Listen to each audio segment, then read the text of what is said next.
Eric, thank you so much for joining me today. I appreciate your time. Thank you so much, Manny, for having me. I'm very excited. Hey, so congratulations on Be Nice. You're going to be premiering over at Dances with Films, midnight short, Saturday, the 21st. I mean, how excited are you to people get to watch it? Super, very excited, especially because it's the first thing I've ever written, directed, and produced at the same time.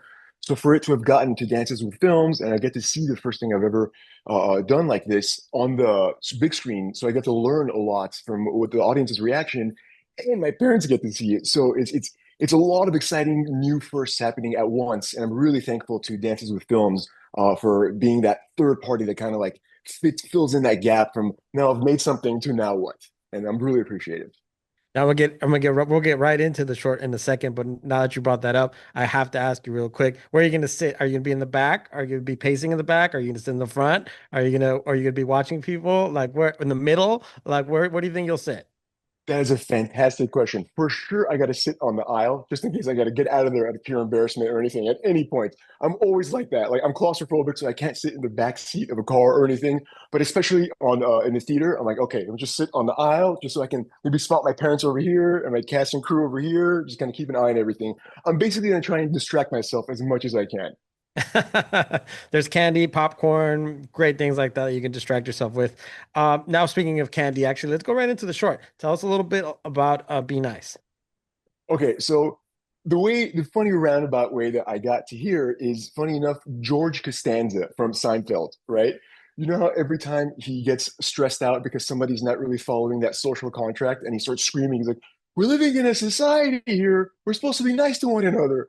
So I just figured one day, like, what if there's some entity kind of enforcing that social contract, right? Where if you're not nice to somebody, something bad is going to happen to you. Like the society benefit from that. Like, there's going to be no crime and stuff like that. But now you feel like you're in a prison, right? And then on the opposite side of that is the whole thing of when does the victim become the bully, right? So the whole thing they're fighting over candy, and there's a monster in there, and then there's an adult, and who's the bully, who's the victim, who's the bad guy. So it's a lot of things all kind of wrapped up into one in a fun message of just kind of be nice in a fun, quick 7 minute short. It's funny because that's what I was going to ask you next about who is actually the bully because there's a point where the dad comes in and you learn something, kind of starts getting a little sketchy. Then there's another moment when you see the boy in the bed and he kind of nods in a way, and I was like, So, Ex- Exactly. It's funny you say that because at first you're on the kid's side. You're like, the victim is getting bullied. Of course, of course, of course. And then as it slowly progresses and it kind of crescendos up, you're like, hang on a second. This kid is like smiling and he's communicating with a monster, right? So what did he set this up? Is it a trap? Uh-oh, what's happening here? And the more kind of like Shrek, the more kind of you peeling the onions, the more you're finding out what's going on. And one thing I like about it is that it's a quick 7 minutes, but there's a lot of gags. It keeps kind of like switching from this part to this part to this part to this part because we respect the audience's time, right? They've all seen this before, so we start right in the action, kind of like Star Wars. Like it just starts. You'll figure it out. Don't worry, you've seen it before. It's so I really enjoyed that entire process. I mean, developing a short, sometimes maybe your ideas, your notes, and everything you want to do are probably 20, 30 minutes long. As a director, as a writer, as a producer, tell me, how do you condense it all to make sure that it fits nicely and you got the timing right instead of, because I'm sure there's maybe one or two things that you kind of debated whether adding or subtracting. Tell me about that process for you. That is actually probably my favorite part of the process, where I have a story and I have an idea, and then I will kind of run it through the machine, which is the crew that I've kind of established, and they will filter it and improve it tenfold, and we'll kind of fit it into what we're going for. And luckily for us, there's no really kind of time frame of 7 minutes that we're going for. The time will fit around the story. The story is what we want to tell. We don't want to really put in filler or kind of shorten it. So we figured let it tell its own story. And then when we got on set, obviously there's going to be a lot of problems arising. And the fun part with that is I get to include everybody on set because there's nobody to run the flagpole up to. I'm the producer, I'm the writer, I'm the director. So when there's a problem on set, we're like, okay, we can like write around it and we can make it even better than it was before because we know exactly what tools we have. And I get everybody in the room, like the cast, come on in, guys. How are we going to figure this out? Okay, this shadow's not going to work over here. What about this one? And it's fun. You figure it out, and then the end product is 10 times different and better than what you had originally conceived. And it's like that because it's gone through the filter of the cast and crew. So it's a very, it takes a village type scenario. Yeah, and it's especially for the indie films, it takes that village, that very enthusiastic and inspired village to make things like this work out. So moving really to the horror aspects of it, we know that horror works best. You don't see the monster. There's where you let your senses really create create the being in your head and kind of make you feel unsafe in your own mind with what you're watching. How much fun was it to create those moments using sound, using shadows, clever camera angles, and was there any inspiration that you had for them? Definitely. So the inspiration wise, I would say the Twilight Zone movie, especially that one segment, "It's a Good Life" by Joe Dante, who ended up doing Gremlins. It's kind of funny because it's too much power for a child to have, right? And then the movie and It Too, where the monster has a personality and like a calling card. It's got certain colors that you know when it's appear, it's there, and it messes with its meal before it eats it. So it's got a personality that way. Poltergeist, the entire doll under the bed, monster under the bed cliche, but it knocks it out of the park perfectly. And then, of course, you have Beetlejuice, where again, it's as soon as the colors pop up, it's like you have summoned this person to take care of your problems, right?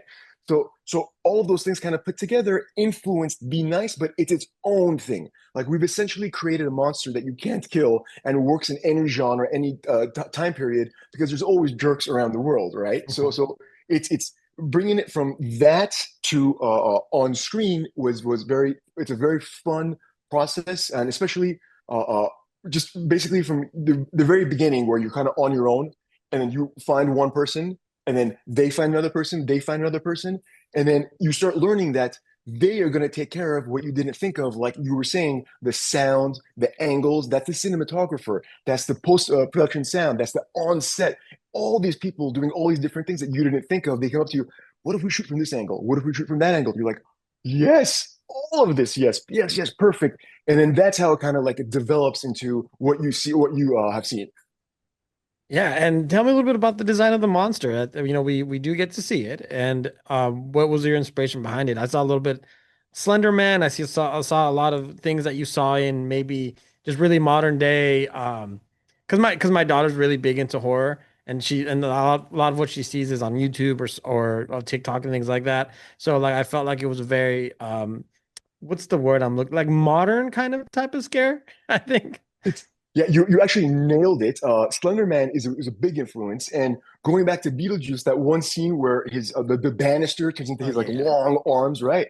So and he's got those two hammers at the end with his long arms. So I've always loved the idea of the monster has been inside the room the entire time, and you haven't realized it. So I figured if I give this thing four long arms, so it can, especially with the sound design, like you were saying earlier, you'll hear a sound from over here. You hear a sound from over Mhm. here. The hand can be here, and the hand can be over here, and another one from here because it's got four arms, and it's like really kind of like long and like all that. So initially, when you first show the monster, it's a cartoon drawing, like a child drew it. Mhm.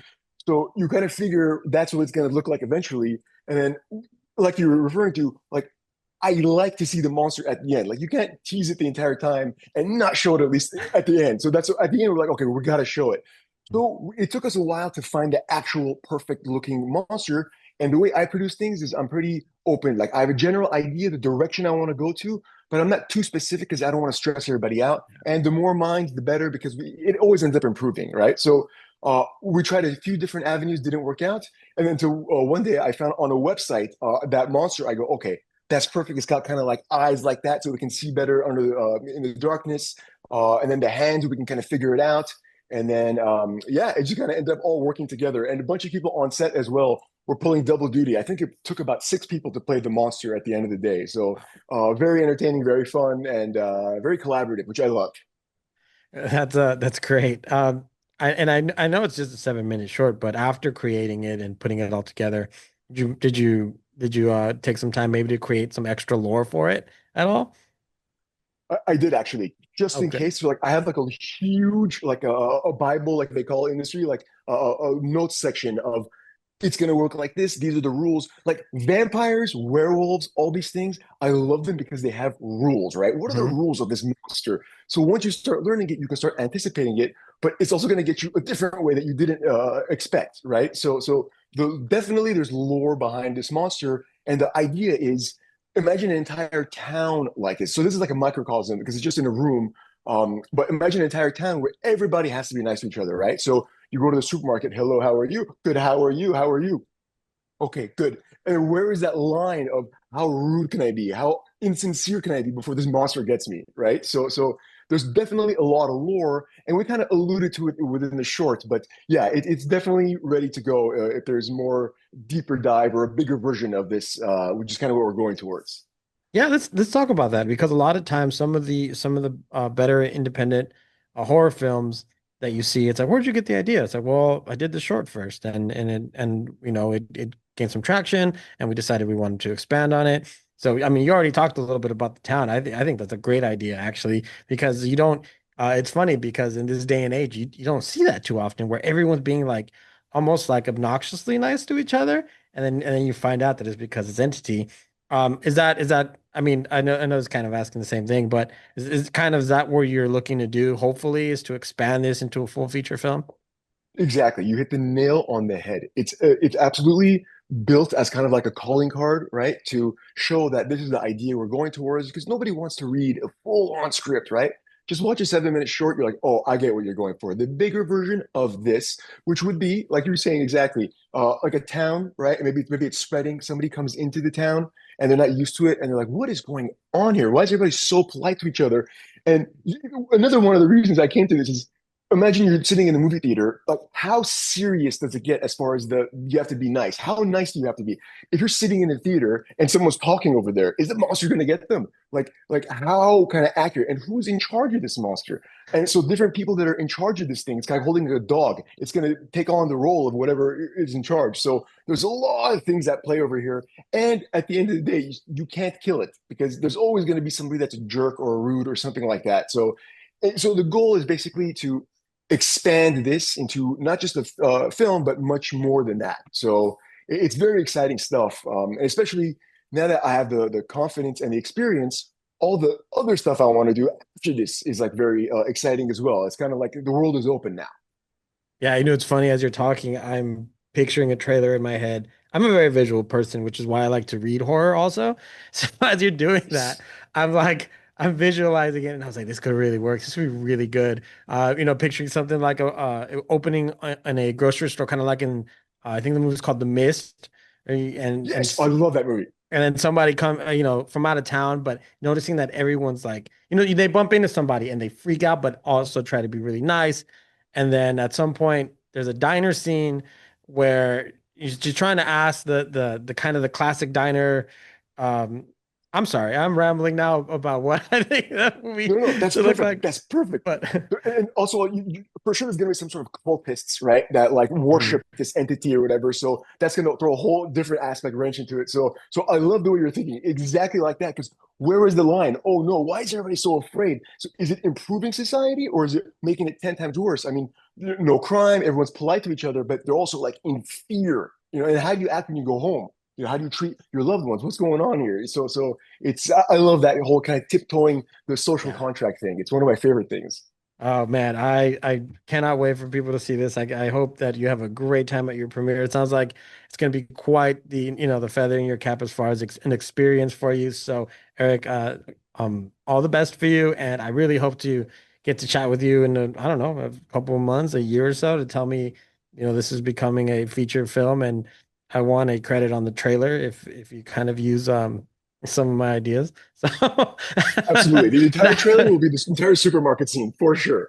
that would be, I think that would be great, and it's a really awesome foundation for an idea, and I really hope that you get to do this as a feature film. Eric, thank you so much for chatting with me for a few minutes. It means a lot, and hope to again chat with you again. Thank you very much for your time, and definitely we'll chat for sure very soon. Very All excited. right.